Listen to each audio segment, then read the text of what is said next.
Hello everyone, welcome back. This is chapter 2 and now things getting interesting because today we are not just learning English, we are going to start using English. We will talk about sentences, questions and how to actually sound natural while speaking. So stay with me till the end. This is where real learning begins. What you will learn. So, what are we doing today? Three simple but powerful things. First, how to form correct sentences. Second, how to ask questions confidently.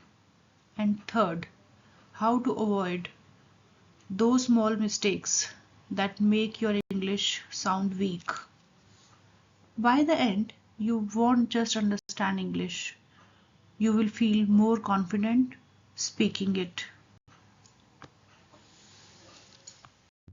Sentence is equal to meaning. Let me tell you something important. English is not about words, it's about meaning. A sentence must give a complete idea. If I just say, eat food, it sounds incomplete, right? But when I say, I eat food, now it makes sense. So always remember, clear sentence is equal to clear communication. Core sentence structure. Now this is the backbone of English. Every sentence follows one simple pattern: subject, verb, object.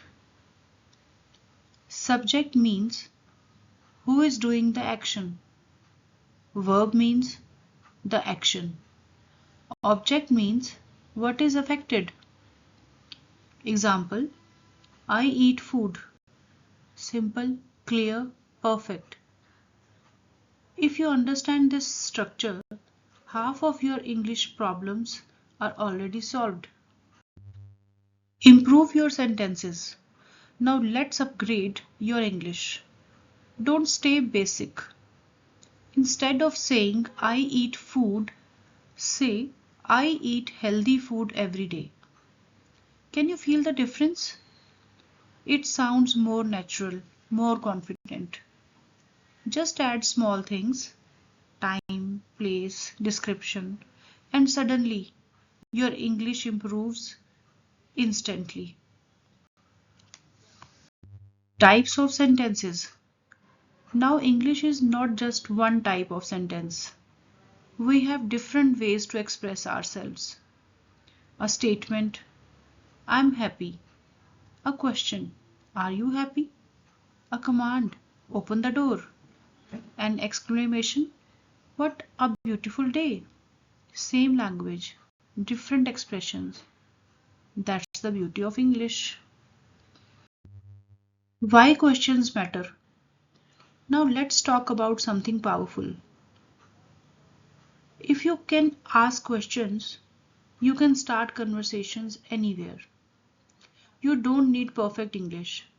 Just ask, how are you? Where are you from? And boom, conversation starts.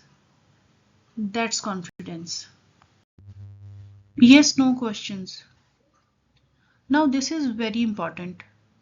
To ask simple questions, we use a structure: helping verb, subject, main verb. For example, are you ready? Do you like coffee? Notice something? We start with the helping verb. This small change turns a sentence into a question. Simple but powerful. WH questions. Now let's go deeper. WH questions help you talk more. What, where, why, when, how. What is your name? Where do you live? These questions don't just give yes or no answers. They create real conversations. And that's what we want.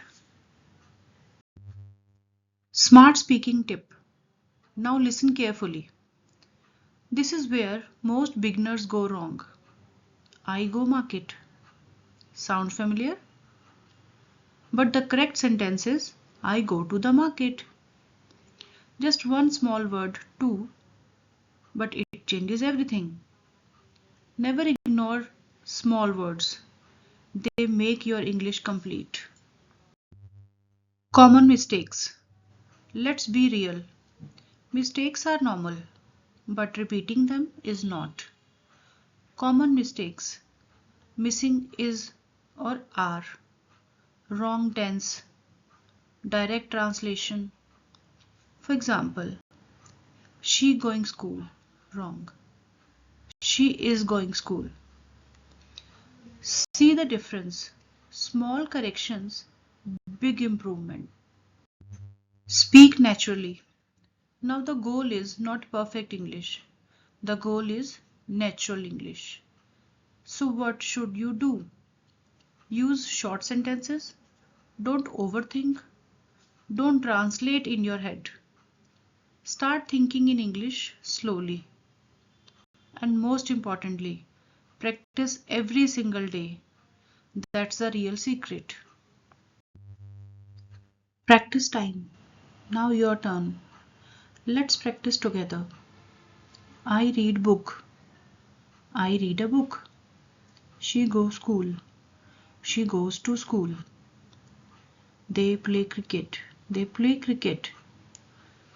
See, it's not difficult. You just need practice. Let's quickly wrap this up. Sentences give meaning. Questions build communication. Practice builds confidence. And remember this line: English becomes easy when you use it daily. Not when you think about it, but when you use it. Thank you so much. I'll see you in the next chapter.